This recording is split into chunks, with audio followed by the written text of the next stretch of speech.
This area right now is holding a huge concentration of some really nice fish and some big fish.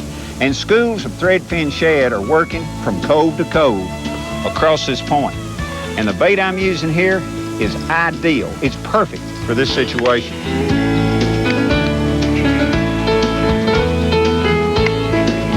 Shad was first made and marketed. It was only available in a floater diver model. But since then, the family has really grown.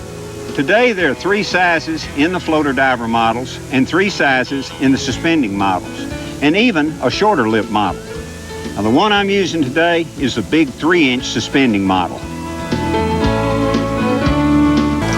Remember a little while ago when I mentioned the words horizontal jigging with a crankbait?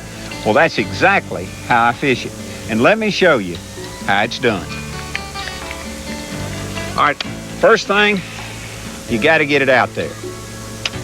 Now, what I'm going to do, I'm going to start it down with 4 or 5 fast turns. That gets the bait started. Then I'm going to back off to a moderate type retrieve. Now, once I feel it hit the bottom, what I'm going to do is stop it. And that bait is right on the bottom right now.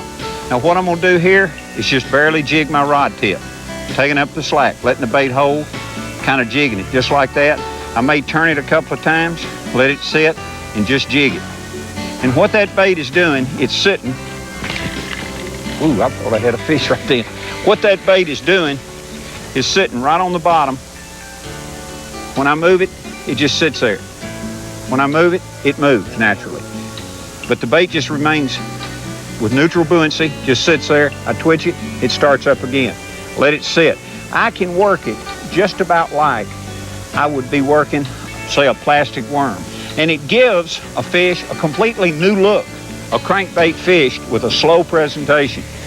Lures, it's always smart to create erratic actions with your presentation, changing one action into another. There are times when it's a fast change and other times when it's a slower change. But I'll tell you this, the majority of big bass that I've been fortunate enough to catch have come from a slower, erratic retrieve. It's these changes that trigger strikes. Sometimes it's with the reel, other times it's with rod action.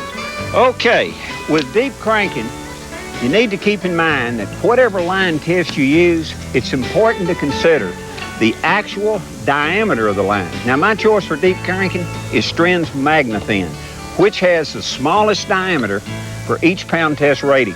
Example, 12-pound test MagnaThin has an outside diameter of about 8-pound test regular monofilament. The size of the line used dictates depth, not in regards to the pound test of it, but the actual diameter of the line. The larger the diameter of the line, the more depth-robbing friction that's created as the line is being pulled through the water. Yes, sir. You can see why I classify this lure. It's one of my favorites. How about giving one a try sometime? And when you do, I'll just bet it'll become one of yours. Thanks for tuning in, and we'll catch you next time. Stay tuned after these messages for Bill's Dancing Lesson of the Week.